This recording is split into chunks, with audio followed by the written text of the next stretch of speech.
रात के लगभग 11:45 थे। रोहित अपनी बाइक से घर लौट रहा था। बारिश अभी अभी रुकी थी और सड़क लगभग सुनसान थी।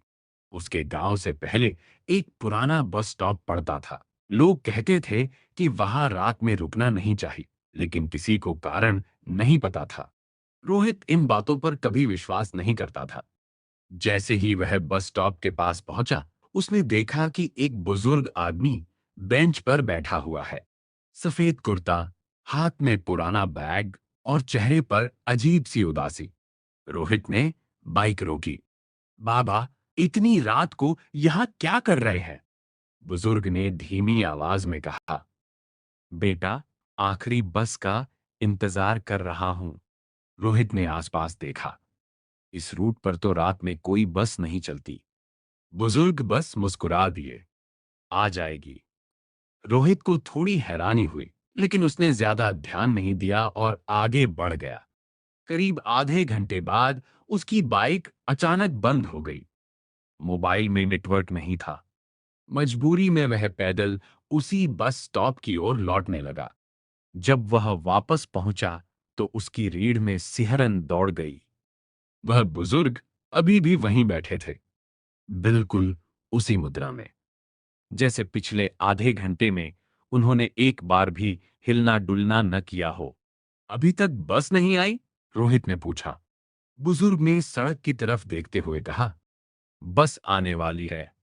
उसी समय दूर से हेडलाइट दिखाई दी। एक पुरानी बस, बहुत पुरानी, जैसे किसी दूसरे जमाने की हो। उसकी पीली लाइटें टिमटिमा रही थीं।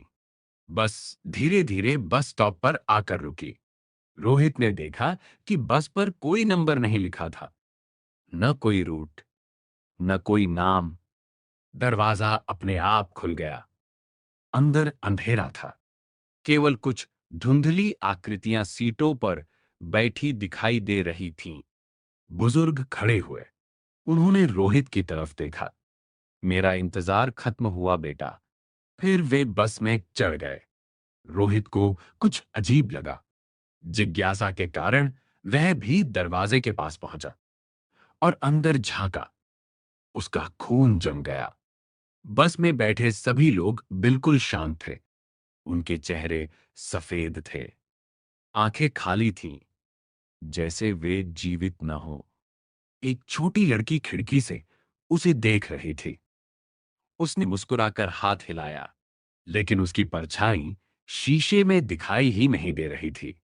रोहित डरकर पीछे हट गया। तभी कंडक्टर उसकी तरफ मुड़ा। उसकी आंखें पूरी तरह काली थीं। उसने टिकट मशीन उठाई और पूछा, तुम्हारा नाम? रोहित का गला सूख गया। क क्यों? कंडक्टर मुस्कुराया। यात्रियों की सूची पूरी करनी है। रोहित भागने के लिए मुड़ा, लेकिन तभी उसकी नजर बस के दरवाजे के पास लगे एक पुराने अखबार के टुकड़े पर पड़ी। उसमें एक खबर छपी थी। 15 साल पहले खाई में गिरी बस, सभी यात्रियों की मौत। और तस्वीर में वही बस थी, वही नंबर, वही ड्राइवर, वही कंडक्टर। रोहित के पैरों तले जमीन खिसक गई। उसने फिर बस के अंदर देखा। वह बुजुर्ग अब सीट पर बैठे थे। उन्होंने धीरे से सिर हिलाया और कहा, आज मेरी बारी थी, तुम्हारी नहीं। अचानक बस का दरवाजा बंद हो गया। इंजन स्टार्ट हुआ और बस धीरे धीरे आगे बढ़ गई। कुछ सेकंड बाद वह धुंध में गायब हो गई, जैसे कभी थी ही नहीं। अगली सुबह रोहित ने गांव के सबसे बुजुर्ग व्यक्ति से ये बात बताई। उन्होंने कांपती आवाज में कहा, 15 साल पहले उस बस हादसे में मेरा बड़ा भाई भी मरा था। फिर उन्होंने एक पुरानी फोटो निकाली। रोहित का दिल रुक सा गया।